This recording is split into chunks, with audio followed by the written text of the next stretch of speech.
the first signs of doing this work is starting with a customer lifecycle or a consumer lifecycle.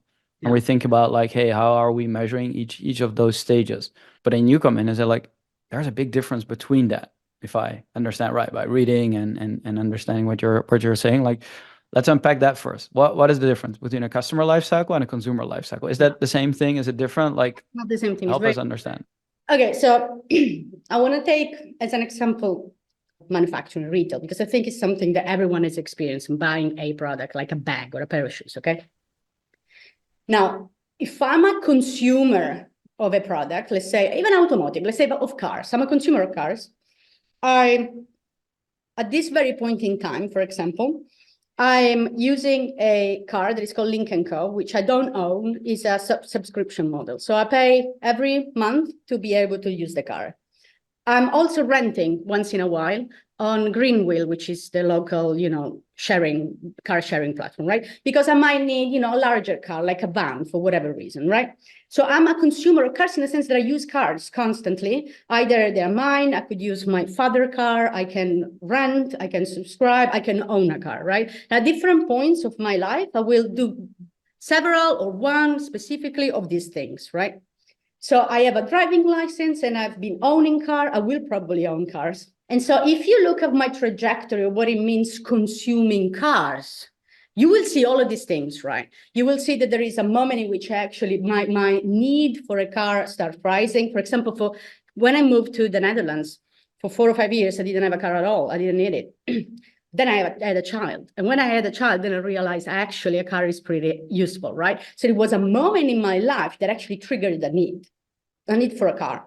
And then I'm in this, consumer world where I start thinking, okay, what brand, what kind of car, is it a subscription? Should I own, should not, right? And so I evaluate all of my options until I choose one thing.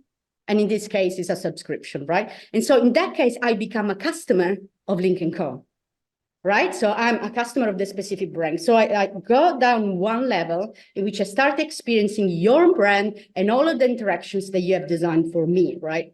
But at the same time, I keep being in the consumer level because I also use my father's cars and I also use the rental van, right? So I'm keeping open to possibilities.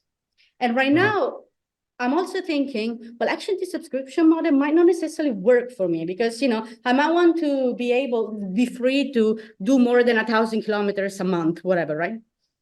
And so now I'm evaluating. Now I'm back to the evaluation consumer point, thinking, okay, is that solution actually the right one for me? And I'm looking at ownership of cars. So I'm going back to the consumer level, looking at all of these possibilities while still being a customer of a specific brand, right? And so the level of granularity at which I'm looking at people is quite different. If I look at Marzia as a customer of 𝐜𝐿𝐿, the specific subscription brand, then it will look like choosing the right offer between our portfolio of services, right? You will look at, subscribing to the thing online. You will look at, receiving the car, first use, the regular use. Well, if you are a consumer level, you're way more into, evaluating my needs, looking at all the different options, looking at what different brands, start providing me. I will go in comparison sites, for example, which I might not necessarily look at the customer level because I have no influence on that, right? As a 𝐜𝐿𝐿 company, I have no influence on me asking questions on forums or on comparison sites, right? What they have control on is their own website, their own touch points, their app, right? And so what I usually say is that they're both valid. It's not that one is better than the other, It's just a different granularity, a different level which I look at people and the way they behave, right?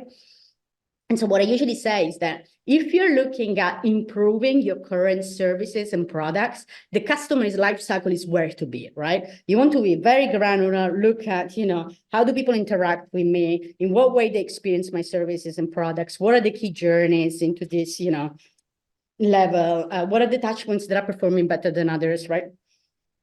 But if you're looking at innovation, if you are in an industry that is under pressure, and a lot of organizations right now are from tech to manufacturing for different reasons, and and you want to really explore what else could be, what else could I offer? In what way do I have completely to rethink my offering? For example, a good example there is insurance, you know, general insurance that need to insure your house against, you know, environmental catastrophes.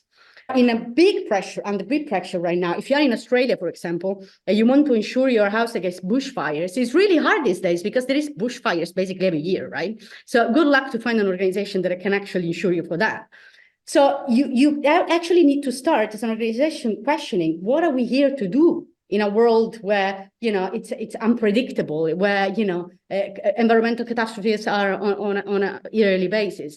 And then if you have to start, you know, looking at your offerings and your purpose as an organization at large, and you want to go high, right? You want to go at, you know, how do people experience this? In what way do they think about safety outside of the small realm within which I operate, right? And so this back and forth, up and down, is fundamental between the innovation space, if you like, to kind of simplify, and the more, you know, improvement, making sure that whatever I deliver right now actually works. And, you know, for a lot of organizations, the customer life cycle is more than enough because their services are so broken that it's like, please start there, you know, please make sure that whatever you are delivering right now actually works first before going imagining new worlds, you know?